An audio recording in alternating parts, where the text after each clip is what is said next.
Livro A Conjuração Anticristã, Monsenhor Henri de Lassus. O agente da civilização moderna. Seu fim, a construção do templo. 2. Nave religiosa. Capítulo 44. Transformação do judaísmo.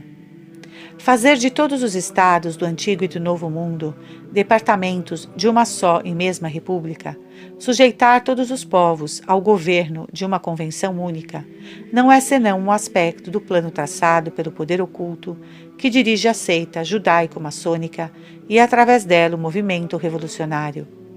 O plano inteiro foi exposto em 1861 nos arquivos israelitas, com um estilete que grava todos os caracteres no espírito. Assim como Jesus substituiu a autoridade dos deuses estabelecidos pela sua autoridade, encontrou sua mais alta manifestação no seio de Roma, assim um messianismo dos novos dias deve eclodir e se desenvolver. Assim, uma Jerusalém da nova ordem, santamente assentada entre o Oriente e o Ocidente, deve substituir a dupla cidade dos Césares e dos Papas. A Jerusalém que deve substituir a cidade dos Césares vimos nos capítulos precedentes, a República Universal. A Jerusalém da nova ordem, que deve substituir a cidade dos Papas, é o messianismo dos novos dias, que vamos estudar agora. Essas são as duas naves do templo que o poder oculto construiu através da ação combinada dos judeus e dos maçons com o concurso dos protestantes, que absolutamente não veem que seu ódio contra Roma os empurra para sua própria ruína. Internacionalistas, democratas e modernistas trabalham mais ou menos conscientemente para a mesma obra. Na construção da nave religiosa do templo, o papel dos judeus torna-se mais aparente do que na construção da nave política. As palavras acima referidas foram pronunciadas numa das primeiras assembleias da Aliança Israelita Universal por seu fundador Kremieux. Sob esse nome grotesco, diz Edward Drummond, existiu um nazi judeu, um príncipe do judaísmo que exerceu a mais profunda influência sobre a evolução do povo predestinado e dirigiu simultaneamente, como um primeiro-ministro, a política interna e a política externa.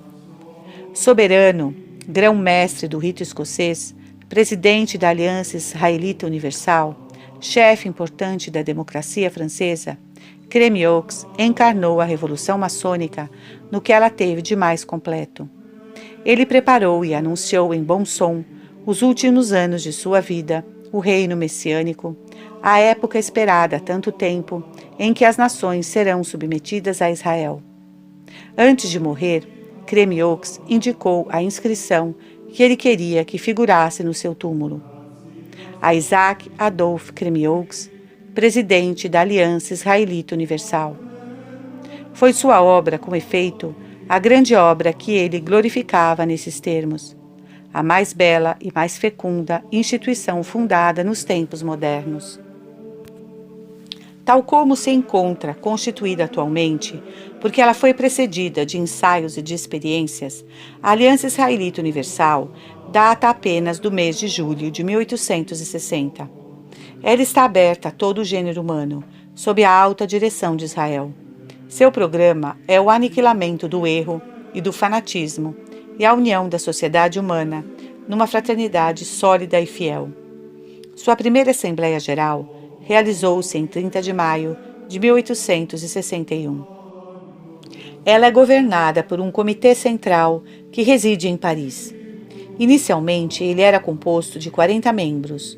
Hoje conta com 60, a fim de oferecer uma representação mais numerosa aos judeus dos países distantes. À aliança estão ligadas inúmeras sociedades judias espalhadas pelo mundo inteiro. Ademais, ela age mais ou menos diretamente sobre essa multidão de cristãos e mesmo de católicos que, como vimos, propagam as ideias que ela tem interesse em disseminar e trabalham para a construção do templo através do império que essas ideias exercem sobre eles e sobre os que os escutam. É ela que dispõe, mediante dinheiro, de toda a grande imprensa europeia, salvo raras exceções. Realizou-se antes da guerra, em 3 de fevereiro de 1870, uma assembleia da qual Edward Drummond acreditou poder dizer. Essa reunião teve a importância histórica da famosa Convenção de Wittenberg, na qual foram resolvidas a morte de Luís XVI e do rei da Suécia. Foi aí que se decidiu o esmagamento da França. Os romances publicados sobre a Companhia de Jesus dão um pouco a ideia do que é, na realidade, a Aliança Israelita Universal. É ainda Drummond quem fala. O que não é verdadeiro relativamente aos judeus, o é para ela. Os próprios judeus traçaram esse paralelo. Um dos oradores da Assembleia Geral, de 3 de fevereiro de 1870, disse: assistindo ontem à vossa sessão, pensei no judeu errante de Eugène Sue. Naquela cena em que Rodin, examinando sua correspondência, encontra cartas dos 4 cantos do mundo. A comparação entre essas duas sociedades é justa, quanto à extensão e ao alcance de suas relações com o mundo, mas ela para aí. Ah, que diferença entre as duas obras! Uma tem forças para oprimir, a outra para libertar. Uma se espalha para sufocar a liberdade, a outra para concedê-la. Uma quer apagar as luzes, a outra acendê-las.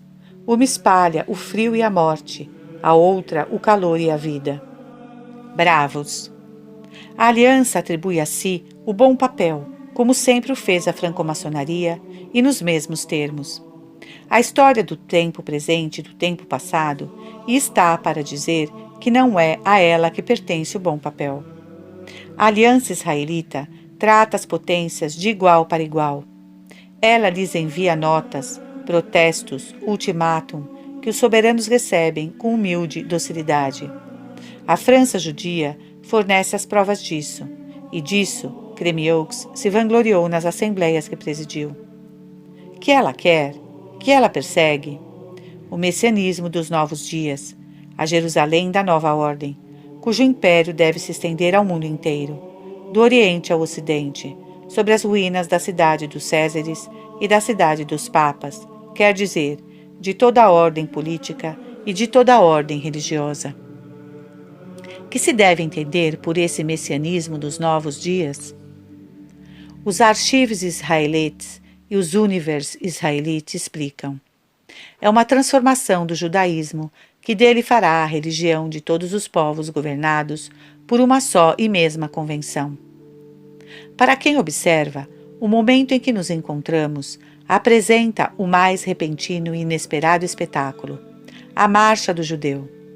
Após a dispersão, após 19 séculos, o judeu, do ponto de vista religioso, estava imóvel, e eis tudo se agita, tudo se afasta da fonte talmúdica em que o judeu bebia sua fé tornada imutável. Hoje, diz o judeu Bernard Lazare, os judeus da Europa esqueceram o sentido das antigas cerimônias. Eles transformaram o judaísmo rabínico num racionalismo religioso. Eles abandonaram as observâncias familiares e o exercício da religião para eles se reduziu a passar algumas horas por ano numa sinagoga, escutando os hinos que não entendem mais. Eles não podem se ligar a um dogma, a um símbolo. Eles não os têm mais. Abandonando as práticas talmúdicas, eles abandonaram o que realizava sua unidade, o que contribuía para formar seu espírito. Essa evolução, é verdade, é apenas sensível nas regiões do Oriente, e é de uma velocidade prodigiosa em certos países ocidentais.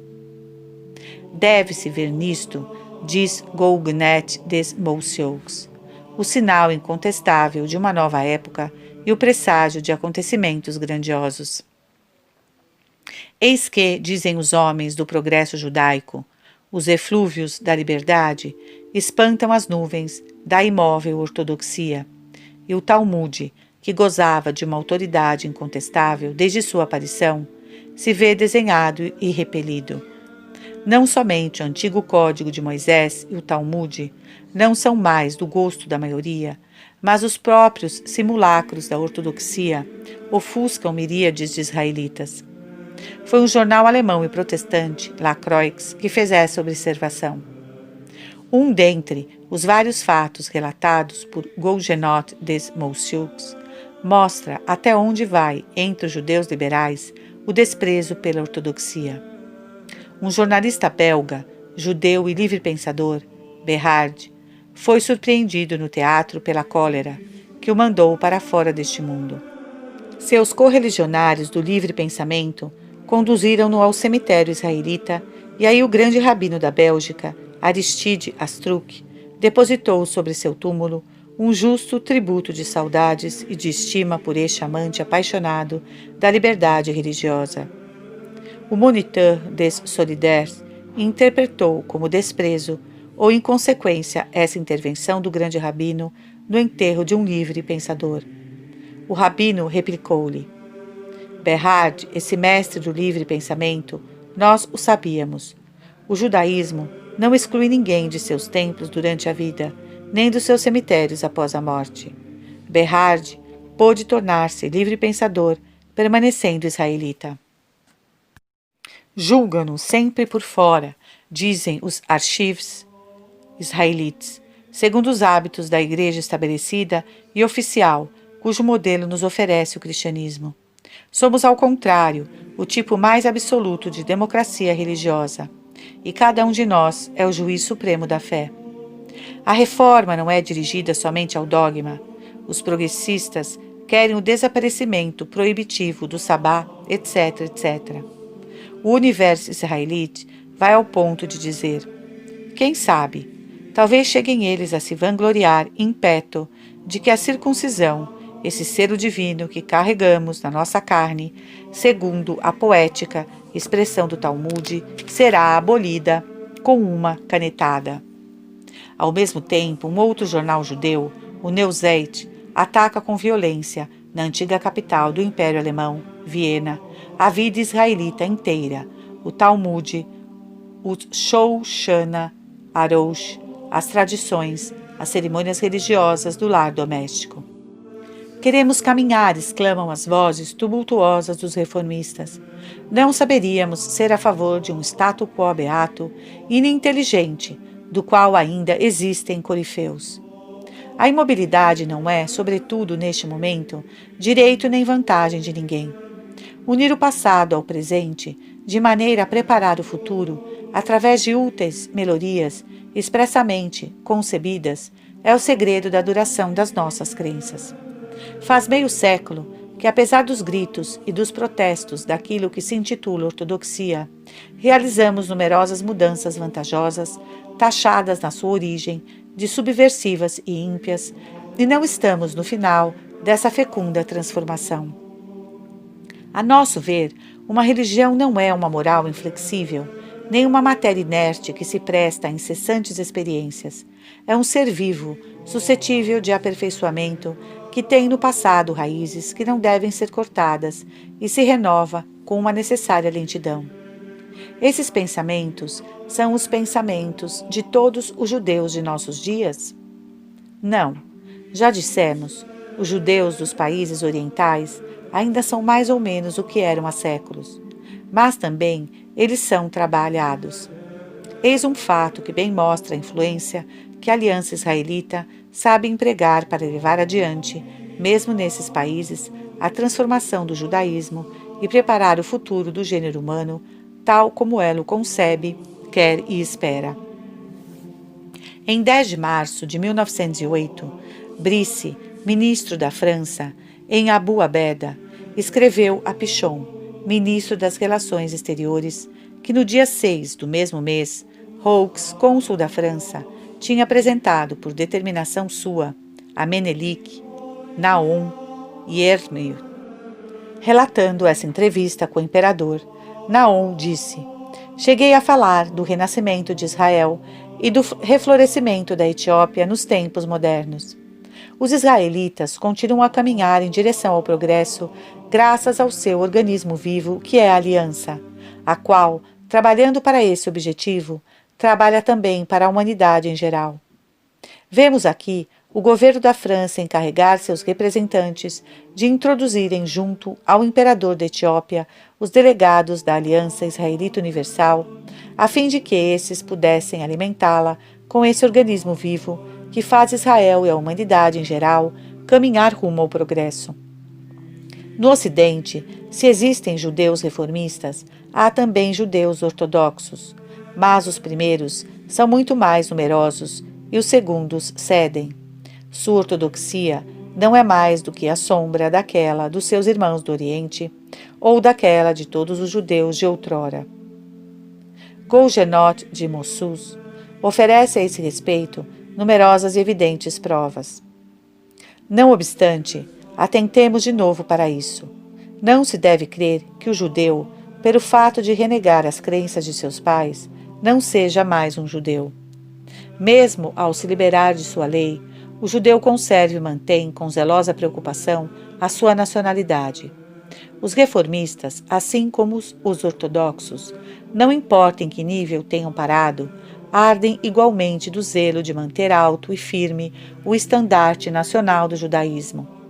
Tanto aqueles quanto estes não abandonam a ideia e a esperança de submeter o gênero humano inteiro ao seu jugo. Vossas observâncias antiquadas, dizem os reformistas aos ortodoxos, impedem o judaísmo de fazer-se aceitar, e assim nos privam de um proselitismo que deveríamos exercer. Em vista dessa dominação. Em 1886, o lugar de grande rabino da França vagou. 2 concorrentes se apresentaram. Salomon Klein, grande rabino de Colmar, ortodoxo, e Isidore, grande rabino de Paris, progressista. Os archives israelites pronunciaram-se a favor deste pela seguinte razão: toda candidatura que nos leve de volta ao antigo sistema de estreita casuística e que pretenda imobilizar os processos talmúdicos constitui obstáculo ao futuro do judaísmo e deve ser descartada. O futuro do judaísmo, eis o que permanece mais vivo do que nunca no coração de toda a raça de Israel. Eis o que todos querem assegurar. Os progressistas pretendem ter tomado o caminho mais seguro para alcançá-lo, e aqueles que por eles são persuadidos a segui-los contam-se em miríades cada vez mais numerosas. O que pretende não é apenas uma transformação do judaísmo, sua adaptação às necessidades do tempo. Eles também têm a ambição de ser um fermento no seio da sociedade. O racionalista Klubert diz-nos, no seu livro Du Droit de la Confédération Germanique, em face do judaísmo rabínico ou do Talmud, ergue-se um judaísmo reformado, não rabínico, preparado por Moisés Mendelssohn. Esse judaísmo transformar-se-á, segundo toda a probabilidade, num puro deísmo ou numa religião natural, cujos representantes não precisarão pertencer à raça judia. Para onde tende esse proselitismo? Cada qual, seguindo sua consciência, conservará as práticas do culto devido ao Deus único e imaterial, ou as reformará segundo os princípios de um israelitismo liberal e humanitário. Graças à amplitude dessa liberdade prática, o progresso jorrará e a religião universal sobressairá sem que nenhuma consciência tenha sido perturbada. Nessas frases, podemos ver o esboço do plano de Jerusalém da nova ordem, do israelitismo humanitário, que a Aliança Israel Universal se esforça em promover, da religião do futuro, que no pensamento deles deve ser o verdadeiro catolicismo, a verdadeira religião universal.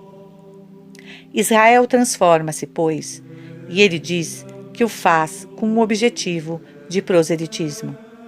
Nossas observâncias antiquadas impedem o judaísmo de fazer-se aceitar e assim nos privam de um proselitismo que deveríamos exercer. Há muitos séculos, Israel tinha cessado de fazer proselitismo.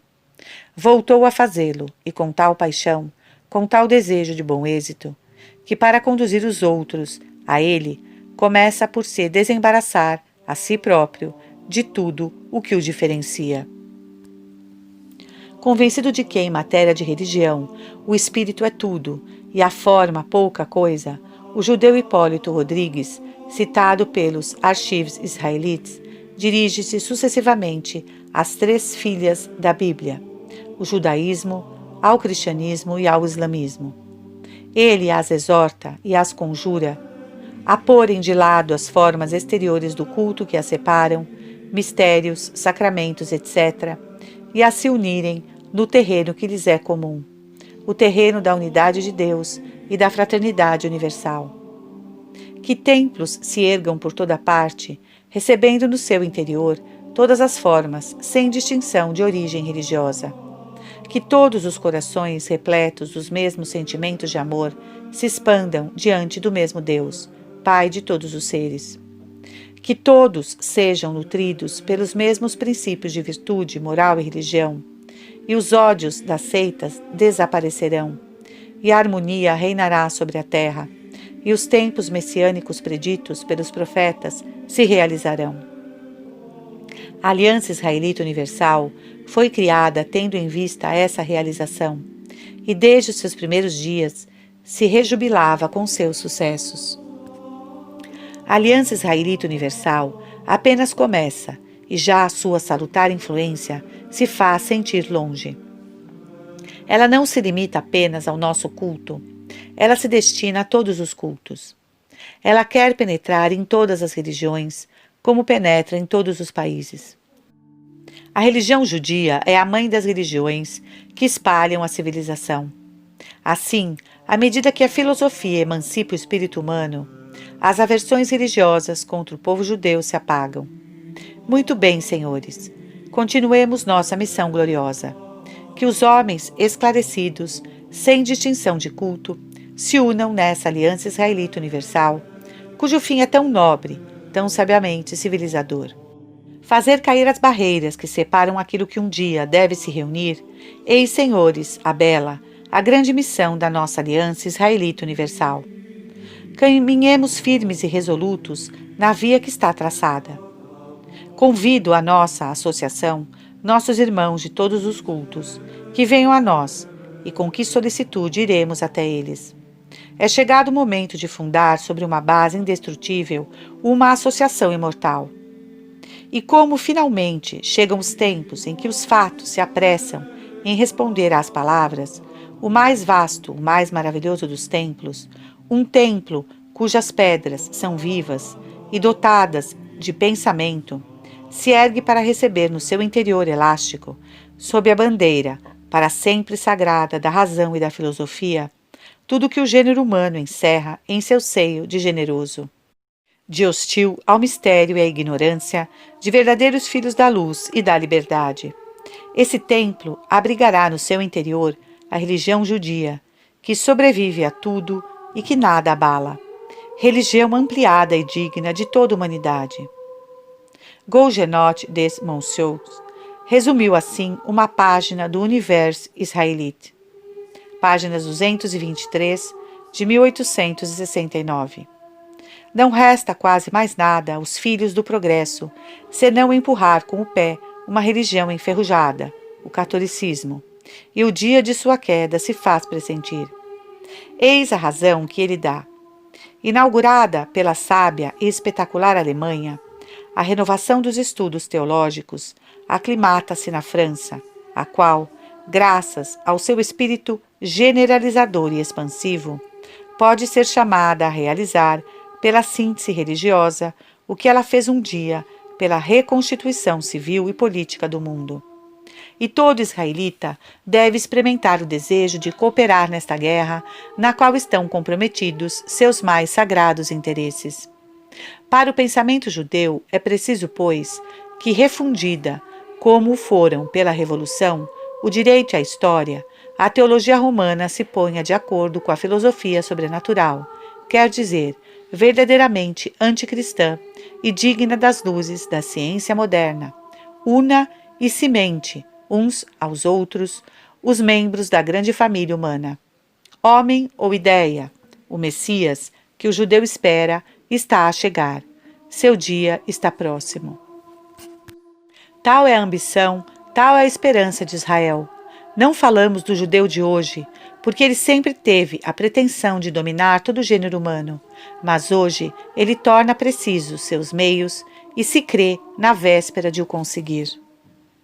Livro A Conjuração Anticristã, Monsenhor Henri de Lassus.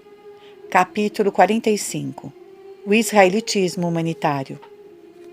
Um israelitismo liberal e humanitário, eis no que tem de se tornar a religião dos judeus. Eis o que os judeus mais ativos, mais avançados, eis o que a Aliança Israelita Universal propõe aos homens de todas as religiões e de todos os países, e o que ela espera fazê-los adotar. Um esforço muito poderoso é feito neste momento em todos os pontos do universo, para levar o gênero humano inteiro a esta religião humanitária. Estamos longe de poder expor aqui essa conspiração sob todos os seus aspectos. Para isso seria necessário um outro livro. Diremos o suficiente para fazer compreender em que profundidade são sabotados os fundamentos da civilização cristã, e isto em toda a extensão da terra. A ideia de uma religião humanitária começou a se manifestar na mesma época da ideia da República Universal, quer dizer, por volta do fim do século XVIII. Mas ela tinha sido concebida anteriormente. Um escritor franco-maçom, René Anhin, na sua obra Allgemeine Kulturgeschichte, página 214, diz: a concepção do humanismo, no seu sentido mais alto, e podemos dizer moderno, foi propagada em 1641 na Inglaterra pelo irmão Morave Amos Komensky, que lá se havia refugiado e que havia feito publicar, em 1639, seu Prodromus Pansophi. Ele professava e propagava a tolerância geral de todas as religiões e o amor da humanidade que se manifestava através da filantropia. Animado inicialmente pela esperança de reunir numa só todas as crenças cristãs, quando se convenceu da impossibilidade desse projeto, rejeitou toda a diferença confessional e se colocou na grandeza da humanidade pura e despojada de todo preconceito. Na sua Pansophi, Amos Komensky fala de um templo da sabedoria a construir e diz: visto que essa obra não deve servir somente aos cristãos, mas a todos os que nasceram homens, ela poderia ser chamada Pansofia, ou sabedoria humana. Nesta mesma época, viu-se um personagem cujo verdadeiro nome é desconhecido, mas que se fez chamar René Philalette, percorrer a França, a Inglaterra, a Holanda, a América. Em todos esses países, ele falava de uma nova religião humanitária que devia se estabelecer proximamente no mundo e compreender todas as nações. Seus escritos, diz Cláudio Janetti, que remontam à história hermética de Lenglet du Fernoy, têm uma tinta judaica muito pronunciada. O humanitarismo já é considerado como substituto do cristianismo. No século seguinte, observa Joseph Leman, o filosofismo começa a colocar-se em favor da execução desse plano do inferno. Ele emprega duas máximas que, após mais de um século, nada perderam do seu prestígio. Todas as religiões são boas. Os judeus são homens como os outros. A primeira dessas máximas tinha por finalidade rebaixar o cristianismo, a segunda, elevar os judeus, uma e outra, preparando o terreno para a religião humanitária num tempo mais ou menos distante. Porque no momento em que não se admitia entre as religiões nem inferioridade nem superioridade, não havia senão de considerar em cada um e em todos, senão a humanidade, e proclamar os direitos do homem. Sabemos como, após o restabelecimento do culto na França, essa igualdade entre as religiões foi estabelecida, mantida e desenvolvida por Napoleão, que colocou as seitas protestantes em pé de igualdade com a Igreja Católica, por Luís Felipe, que fez os judeus entrarem nesta confusão, por Napoleão III, que admitiu os muçulmanos. Vemos agora como sob a Terceira República, a superioridade foi estabelecida em favor dos judeus e dos protestantes, que têm todas as forças governamentais a seu serviço para perseguir os católicos que não entram no movimento. Não podia ser diferente. A Igreja Católica possui e professa a plena verdade. O instinto secreto dilo mesmo àqueles que estão mais afastados de nós. Permitir a todas as religiões falsas, as heresias, aos cismas, as monstruosidades do orgulho e mesmo da imoralidade, virem se enfileirar na mesma linha, pretender a mesma consideração, era autorizar por antecipação a união legal de todos os erros, de todas as monstruosidades contra a religião católica, contra os estabelecimentos católicos, contra a vida católica. Isso não se fez esperar. Isso ultrapassa mesmo tudo que os bons podiam temer, tudo que os maus podiam se prometer. Ainda que nós nos encontramos em presença da execução de um plano elaborado na Convenção de William Bede, ele está inteiramente expresso nas palavras que o conde de Virieu, ao retornar desse congresso, disse ao conde de Gilliers. Ele concluía dizendo como seria difícil ao catolicismo não sucumbir ao assalto que iria ser desfechado. De Maistre, que viu e previu tantas coisas, nada ignorava desse plano. Ele advertiu Alexandre I a respeito num memorial que lhe endereçou em 1816.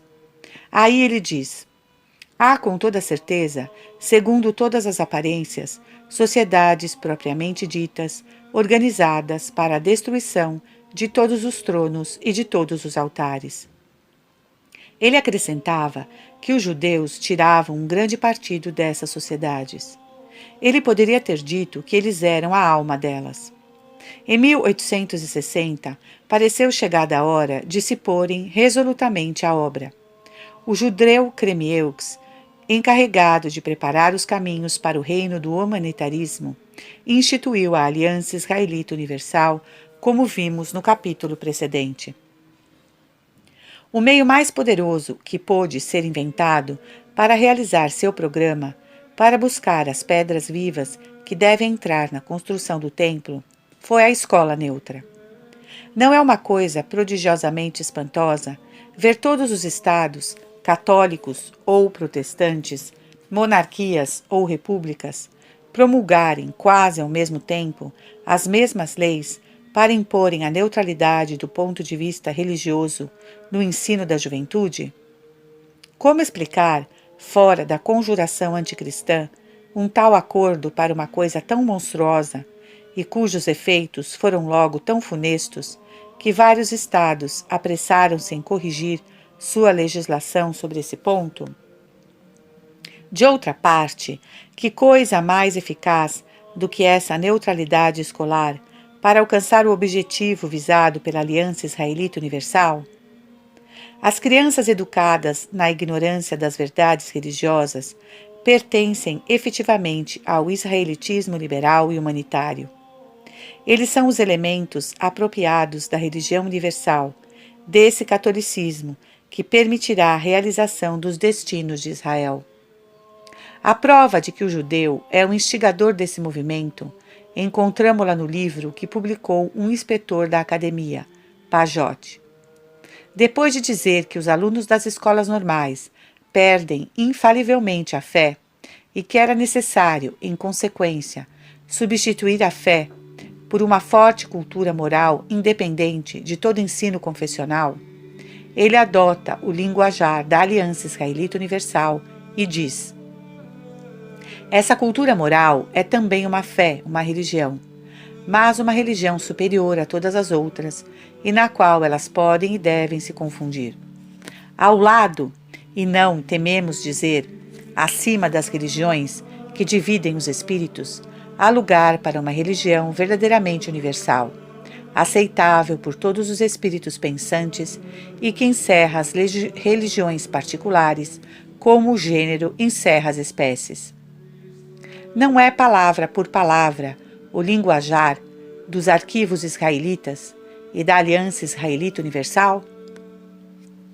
Essa conformidade de linguagem, de pensamentos e de desejos entre esse funcionário da universidade e a grande máquina viva e falante construída pelos judeus modernos para triturar tudo o que há de positivo em toda religião, qualquer que seja, não é muito digna de atenção? A tarefa que a Aliança Israelita Universal se propôs realizar para preparar a edificação do templo é, pois, introduzir no catolicismo e no que resta de firme nas outras religiões elementos de dissolução que as levarão a confundir-se todas numa vaga religiosidade humanitária. Os dogmas foram, por assim dizer, a ossatura das religiões, e é também através deles que elas se distinguem e se mantêm separadas umas das outras. O grande esforço dos apóstolos da religião humanitária deve ser, pois, fazê-los desaparecer. Com efeito, esse esforço é aplicado nisso. Um sínodo protestante realizado em Clairac, em outubro de 1903, exprimia perfeitamente seu desígnio e seu objetivo nesse desejo. Que as barreiras entre as igrejas sejam diminuídas, a fim de facilitar a colaboração fraterna a serviço da humanidade. Foi sobretudo na América que o projeto do estabelecimento de uma religião humanitária, que deveria substituir as religiões existentes, ganhou corpo. Há muito tempo se trabalha para diminuir as barreiras dogmáticas e para unificar as confissões, de maneira a favorecer os caminhos do humanitarismo. O terreno é propício. Segundo o padre Forbes, S.J., 150 seitas oficialmente inscritas compreendem hoje 7 a 8 milhões de protestantes, membros ativos das igrejas aristocráticas. Afora essas igrejas oficiais, há 45 milhões de indiferentes. Entre aqueles que conservaram o sentimento religioso, muitos há que são levados pelas seitas mais exageradas. Enfim, há na América 800 mil maçons e 10 milhões de espíritas. Em tal meio, o humanitarismo tem o campo livre. Nessa massa de infiéis, eis, segundo o Catholique Directory de Milwaukee, a população católica dos Estados Unidos. Em 1906, era de 12.651.944, ou seja, 189.131 mais dos que no ano precedente. O número de membros do clero regular e secular era de 14.484. Assim, se decompondo, seculares 10.789, regulares 3.695. Um cardeal, 14 arcebispos e 90 bispos. As igrejas eram em número de 11.814 e 1.066.207 frequentavam 4.281 escolas.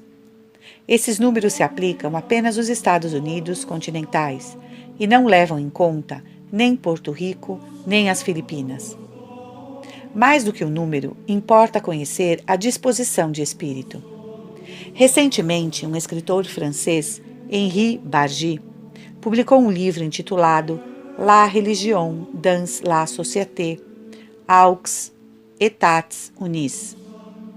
Brunetière, num artigo publicado em dezembro de 1902, na Revue des Deux Mondes, rende-lhe o testemunho de que ele descreveu com muita habilidade as transformações que se operam nesse momento no seio do protestantismo.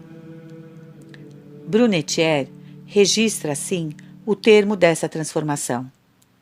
A evolução que prepara a América, a unidade do cristianismo, é um efeito do positivismo. Com efeito, no pensamento de Augusto Comte, religião e sociologia são a mesma coisa. Sua sociologia não passa de um esforço para realizar o reino de Deus sobre a terra, quer dizer, divinizar o homem ou humanizar Deus. Bargy mostra as origens o desenvolvimento e o caráter desta evolução, informações que repassarei aos leitores segundo o seu entendimento. O resultado é o que ele chama algumas vezes de religião americana, outras vezes religião humanitária. A religião americana, tal como nos é apresentada neste livro, não é nada do que o Padre Klein, no seu livro Vie du P. Hecker, e após ele, Monsenhor O'Connell e Monsenhor Keane, batizaram de americanismo. O americanismo é aquela parte do ideal religioso americano que alguns católicos deixaram entrar no seu catolicismo. Mas esse ideal não se realiza completamente senão nas seitas protestantes que partilham entre si as populações da América e no judaísmo liberal. H. Bargi dá esta definição desse ideal americano ou dessa religião americana. Todas as igrejas dos Estados Unidos, protestantes, católicas, judias e independentes, têm alguma coisa em comum. Elas são mais vizinhas entre si do que qualquer delas com sua igreja-mãe da Europa. E o conjunto de todas as religiões da América forma o que se pode chamar a religião americana. Essas linhas são as primeiras que se leem no início do livro de Henri Bargi. O livro inteiro serve para demonstrar o bem fundamentado desta assertiva. Temos de fazer, desde agora, reservas acerca da menção da Igreja Católica no meio das igrejas protestantes e judias. Não é verdadeiro dizer que a Igreja Católica na América seja mais vizinha das seitas protestantes do que da Igreja Romana. Mas é exato que cristãos que conservam o nome de católicos se aproximam demais dos protestantes. Na América, mais do que em outros lugares. A facilidade com que as famílias católicas confiam a educação de seus filhos às universidades neutras só agravará o mal. O reverendo P. B. Casselli, S.J., num artigo reproduzido pelo Catholic Mirror, de Baltimore, disse em abril de 1906: há, neste momento, pelo menos 2.000 estudantes católicos, rapazes e moças, nessas universidades. As origens da religião americana devem ser atribuídas, segundo Bargi, aos puritanos. O fim estará num cristianismo alargado até ao humanitarismo. Ele acredita poder pôr estas duas assertivas. A República dos Estados Unidos é, no pensamento dos judeus da América, a Jerusalém futura. O americano acredita que sua nação é a eleita de Deus e acrescenta: nessa confiança patriótica dos americanos, os judeus reconheceram a sua. Seu orgulho nacional veio apoiar-se sobre o dos seus novos compatriotas. Uns, como os outros, esperam de suas raças a salvação da terra. Esse orgulho nacional é partilhado mesmo por membros do clero. No curso da história, diz Monsenhor Ireland, a providência escolheu ora uma, ora outra nação para servir de guia e de modelo para o progresso da humanidade. Quando se abriu a era cristã, era Roma toda poderosa que estava na vanguarda. A Espanha tomou a direção do mundo na hora em que a América se aprestava a entrar na família dos povos civilizados. Agora que começa a despontar no horizonte a maior era que jamais se viu, que nação vai a providência escolher para guiar os destinos da humanidade? Vejo aparecer essa nobre nação, gigante em estatura, graciosa em todos os seus traços, cheia de vida no frescor e no começo de sua juventude, digna como uma matrona na prudência do seu andar, os cabelos ondulantes ao sopro querido da liberdade. É ela, não se poderia duvidar ao vê-la. É ela a rainha, a conquistadora, a mestra, a preceptora dos séculos que virão. Seus filhos chegam de todos os países. Eles construíram um mundo novo, um mundo que encarna as esperanças, as ambições, os sonhos dos padres e dos videntes da humanidade. A nação do futuro, Preciso nomeá-la? Nossos corações palpitam de amor por ela. Ó meu país, és tu, doce terra de liberdade. És tu mesma que eu canto. Disseram os judeus, o desenvolvimento e a realização dos princípios modernos são as condições mais energicamente vitais para a extensão expansiva e para o mais alto desenvolvimento do judaísmo. Concílio Judaico de 1869. Por seu turno, os americanistas dizem: as ideias americanas são aquelas que Deus quer para todos os povos civilizados do nosso tempo. A influência da América, continua Monsenhor Ireland, estende-se longe entre as nações, tanto pela solução dos problemas sociais e políticos, quanto pelo desenvolvimento da indústria e do comércio. Não há país no mundo que não nos tome ideias emprestadas. O espírito da liberdade americana desdobra-se através dos oceanos e dos mares e prepara o terreno para plantar as ideias e os costumes americanos. Essa influência crescerá com o progresso da nação. O centro de gravidade da atividade humana desloca-se rapidamente e, num futuro que não está longe, a América conduzirá o mundo. L'avenir du catolicisme aux États-Unis. Assim, Bargy não toma emprestados gratuitamente seus pensamentos dos outros, quando diz que os americanos veem a salvação da Terra a ser preparada pela evolução religiosa que se faz sentir nos Estados Unidos e que prepara uma religião da humanidade, na qual viriam confundir-se todas as religiões existentes. Lemos as primeiras linhas do seu livro. Estas são as últimas. O livro inteiro assinala as fases dessa evolução. Bargy faz remontar as origens da religião americana à época na qual, com base em outros indícios, nós mesmos estabelecemos as origens do humanitarismo, quer dizer, ao século XVII. O cristianismo americano, diz Bargy, recebeu seu caráter dos primeiros colonos. A colonização dos puritanos data de sua imigração para a Holanda, onde viveram 12 anos antes de virem para a América. Foi na Holanda que nasceu o cristianismo americano. A primeira igreja protestante do Novo Mundo, a de Plymouth, 1620, não foi outra senão a Igreja de Leyde, fundada em 1608 nos Países Baixos pelos separatistas ingleses sob a direção de John Robinson. A história da Igreja de Leyde já é a história das igrejas da América. Um esforço em direção a mais tolerância com mais solidariedade. O Tratado da Comunhão Religiosa, escrito em 1612 por Robinson, é o primeiro testemunho de um espírito novo em matéria de religião. Robinson colocou o seu tratado sob a invocação de São Paulo, esse apóstolo da tolerância na qual se inspiram tantos pregadores do Novo Mundo. Qual é esse espírito novo em matéria de religião? Acabamos de dizer, é um espírito de tolerância no que concerne ao dogma, a fim de chegar a uma mais perfeita solidariedade entre os homens de todas as raças e de todas as condições. É, pois, um espírito humanitário. A religião dos puritanos é feita para o homem e não para Deus.